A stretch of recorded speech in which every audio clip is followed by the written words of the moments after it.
Good morning, children. So I'm starting the next chapter, energy chapter. So if you want to know about energy, then few terms you need the concept. So I'm trying to give the concept of that few terms. Okay. First is, what is the meaning of the term distance? Just try to understand it. Suppose a particle is at the point A. Now the particle is going to the point B following this path. This is the path, you see. Then what is distance? The total path length travelled by the body is known as the distance. Alright. So what you can write? What is distance?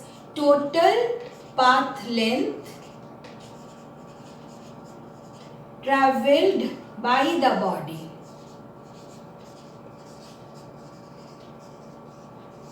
Okay, is known as distance. Clear?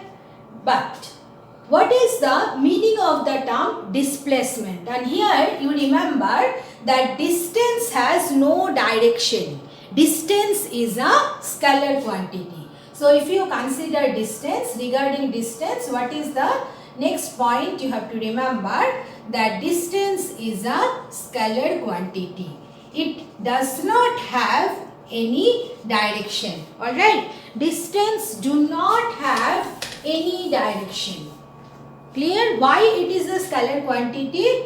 As it does not have any direction. Alright. Clear to everybody? I hope so.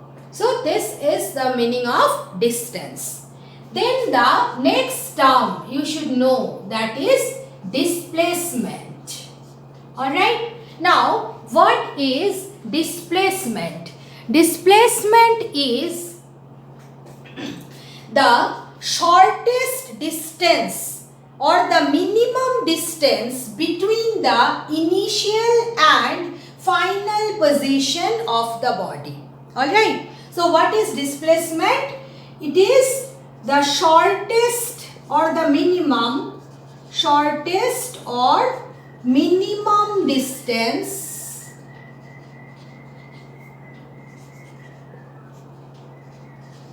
between initial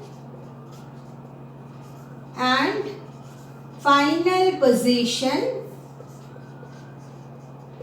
of a body. Is that clear? Now you see, so in this example, what is the path length? This is the path length. Means you just measure the length of this path.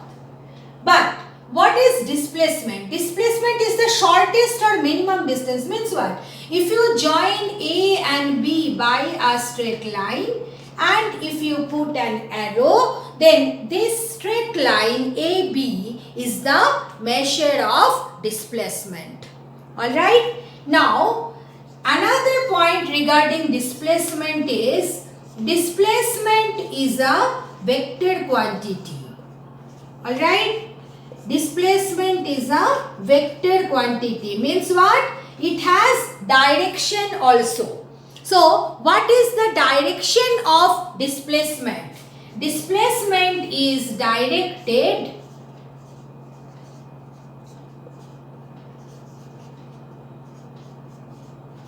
from initial position to final position. So look at the diagram. I have given the arrow from initial to final. Alright. So what is the direction of the displacement? It is from the initial point to the final point is the direction of displacement. Alright. These two terms not given in your present book, but without this concept you cannot have a very clear concept of work done. That's why everybody should clearly note down the points I have written regarding distance and displacement and you should learn it. So I am repeating it once again. What is distance? Distance means the total path length. You follow my finger. This is the total path length travelled by the body is known as distance. Alright. Now when you are measuring the distance, you see I have taken it from A to B. Now anybody want to measure the distance can measure the path following this one also. Okay, why? Because distance is a scalar quantity, it has no direction. But when we are considering the term displacement, then what is displacement? It is the shortest distance or minimum distance between the initial and final position of a body. So, how you can get the minimum distance? If you join the 2 points, initial and final position, by a straight line, that will give you the measure of the displacement. Another important information you must know about displacement, that is displacement is a vector quantity, means it has direction. So the question arises, what is the direction of displacement? Displacement is directed from initial position to final position. So you see this is the displacement, alright, whereas this is distance.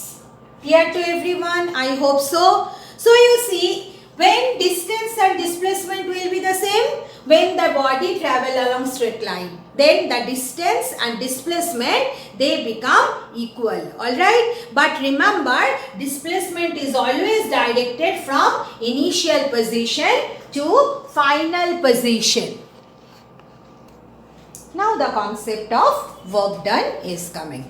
Now the concept of work in our practical life and concept of work in physics entirely different. Alright. Now consider this example. Suppose one girl is pushing the wall for whole day. Alright. Or one girl is pushing a very heavy stone for a long time. Okay. But when the girl is pushing the wall for whole day, then do you think that the girl will be able to displace or move the wall 1 centimeter also? No. Isn't it? Means what? The girl is pushing the wall for whole day, then what you will say? I'm getting tired. Then we say, you see how much work she has done. She pushed the wall for whole day and lots of work is done and she has got tired. We say, no? Or consider this example. Suppose a girl is pushing a very heavy stone and unable to move it at all. Then also we say, but the girl after some time gets tired and we say, you see, she has done lot of work. She was pushing the stone and gets tired. Isn't it? But although we say that work, the girl has done the work, but in physics, work done by the girl will be 0. Why work done by the girl is 0? Because the girl was unable to move, to displace the body a little bit also. Displacement of the body is 0. Although the girl is applying the force, okay, full force she is applying, but displacement of the body is 0. Distance travelled by the body along the direction of force is 0. So what you can say? Work done, according to physics, work done is 0. Alright. But suppose you are considering one sponge you have taken. Okay. Now, and you are just squeezing the sponge. Then when you are squeezing the sponge, then you have changed the shape of the sponge. In that case, work has done. Work is done by you. Alright. So, according to physics, what is work done? Work done means when a force is applied on a body and the body undergoes displacement along the direction of the force, then work is said to be done by the force. Means two things should be there. A force should be applied on the body and the body should displace along the direction of the force. Then we say work is done by the force. So this is the definition of the force. When a force is applied on a body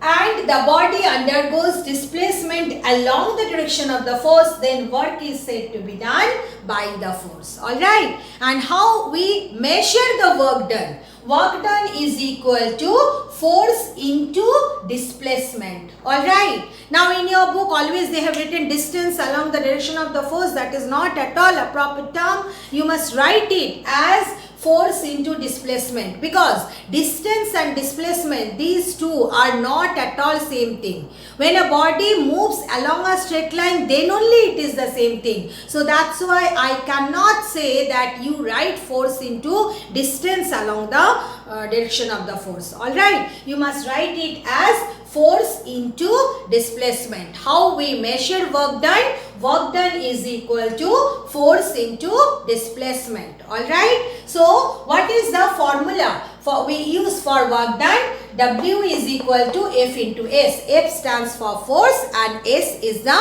displacement. So you see, what is the SI unit of work done? Now SI unit of work done is joule. Alright, now this joule, it is coming from the name of a scientist. Alright, that's why when you write down the full term, then J should be written small. But when you will write down the abbreviation, then only the first letter you must write, and that should be written capital. Okay, you must follow that. So what is the SI unit of work done? SI unit of work done is joule. Now, what is the definition of joule? Just try to get it.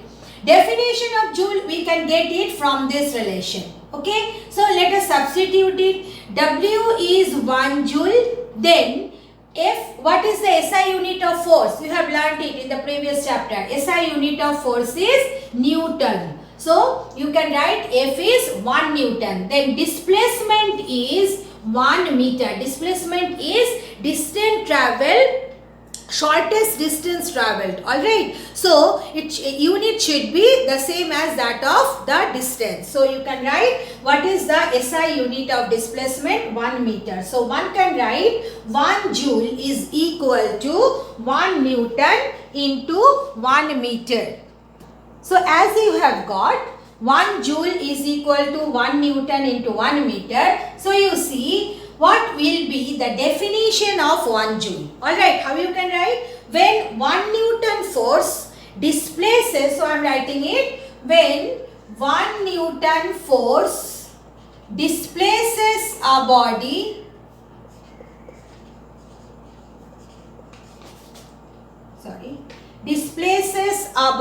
by 1 meter,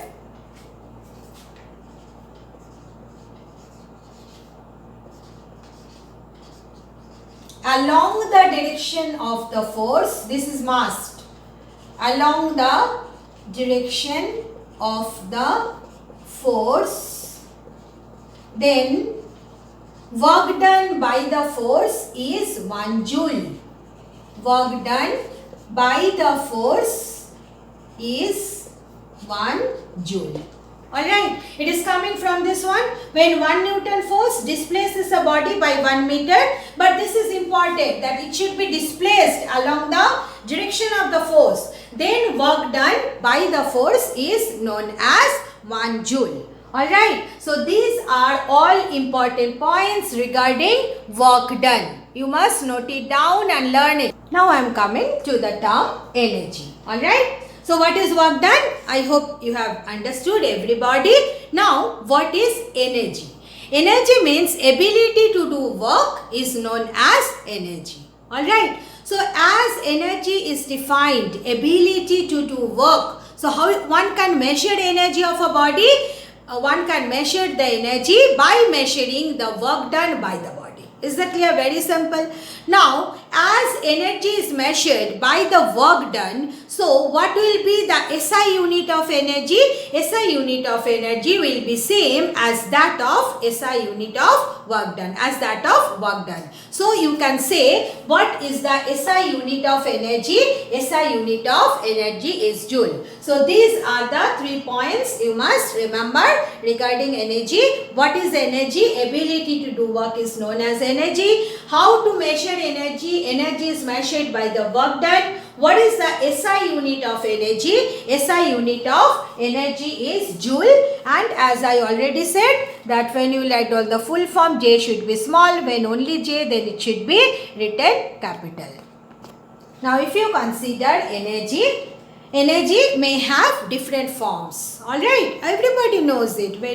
From junior classes only you are studying about it, isn't it? Now what are the different forms of energy? One is the mechanical energy. Then you may have the heat energy, light energy, sound energy, electric energy, magnetic energy, solar energy, nuclear energy, muscular energy. All these are different kind of energy. I have not written all kind. Okay, few I have written. There are other kind of energies also. So at least 10 different forms of energy you must note down and learn their names only. Just learn the names, that mechanical energy, heat energy, these are the different forms of energy. Now sorry guys, I forgot to discuss one thing, that joule generally it is not a very big unit of work done or energy. That's why sometimes we use another bigger unit, that is kilojoule. Okay, K stands for kilo, you know, isn't it? So 1 kilojoule is equal to 1000 joule. Now the different forms of energy we have studied about that. From that different forms, now we will learn about the mechanical energy. Alright, what is mechanical energy? The energy possessed by a body by virtue of its position or the state of motion is known as the mechanical energy. Alright, means when a body is in motion, due to its motion, the body will have some energy. Okay, that is mechanical energy. Now suppose the body is one body you have lifted from the ground. Ground is the normal position and you have lifted the body, you have kept on the teacher's table. Okay, the book you have kept on the teacher's table. Duster you have kept on the teacher's table. Alright, then due to the change in position of the body will possess some energy. So that is mechanical energy. Alright, so you must learn what is the definition of mechanical energy. The energy possessed by a body by virtue of its position or state of motion is called mechanical energy. Alright, now mechanical energy, there are two types of mechanical energy. We can classify into two categories. One is known as the kinetic energy, other is known as the potential energy. So from the term kinetic, kinetic means what? It is associated with motion. So what is kinetic energy? The energy possessed by a body due to its motion. The energy gained by a body due to its motion is called as kinetic energy. So you can say, what is kinetic energy? The energy possessed by a body due to its motion is called kinetic energy. Then what is the potential energy? Potential energy is the energy possessed by a body by virtue of its position or change in shape. Due to change in position also it will possess some energy, or due to change in the shape of the body also the body may gain some energy. That energy is known as the potential energy. So you must learn the definition of mechanical energy, kinetic energy and potential energy.